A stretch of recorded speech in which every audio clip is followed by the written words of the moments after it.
Kenapa penderita gagal ginjal sering mengalami sesak nafas? Yuk kita bahas, tapi sebelum itu penting agar konsultasi dulu supaya tepat penanganan dan solusinya. Yang mau konsultasi sama saya silahkan pencet tombol plus yang ada di sini supaya komunikasi kita tidak dibatasi dan saya bisa membalas pesan dari Bapak Ibu. Yang mau saya beri akses pendampingan untuk program pendampingan ginjal silahkan komen di kolom komentar, saya mau.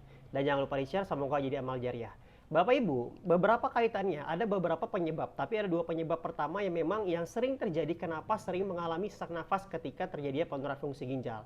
Hal yang pertama itu ketika terjadinya penumpukan cairan atau overload cairan.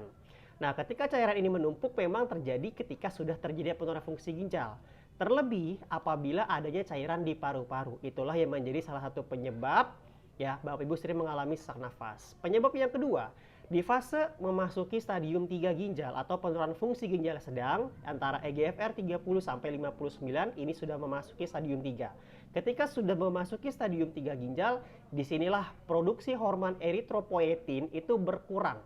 Nah, sedangkan untuk memproduksi HB ini membutuhkan namanya hormon tersebut. Hormon inilah yang membantu.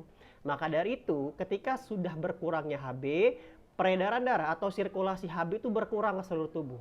Efeknya bukan hanya sesak nafas yang sering Bapak Ibu rasakan, tetapi juga sering lelah. Lalu bagaimana Pak solusinya? Kembali lagi, harus fokus ke penguatan ginjalnya. Cara menguatkan ginjal yang pertama, Bapak Ibu harus mengontrol penyakit risiko. Dalam hal ini gula darah, pastikan Bapak Ibu cek HbA1c-nya, hasilnya bagusnya memang di bawah 5,6. Tensi darah di bawah 135/80 atau 140/90, kolesterol dan trigliserid di bawah 200, asam urat di bawah 7. Oke, yang kedua, atur lagi pola makannya, cukupi kebutuhan nutrisi. Berkaitan dengan pola makan, nggak cukup kalau hanya tahu ini boleh, itu nggak boleh, itu aja nggak cukup. Tapi perlu pahami juga kapan boleh makan, kapan nggak boleh makan. Timingnya. Dan yang ketiga, penuhi kebutuhan nutrisi hariannya. Dan bagi Bapak Ibu yang memang kondisinya ada penyakit pencernaan, dalam hal ini asam lambung dan GERD, tangani itu dengan segera. Karena menjadi pengaruh ketika ada asam lambung juga ada keluhan di ginjal.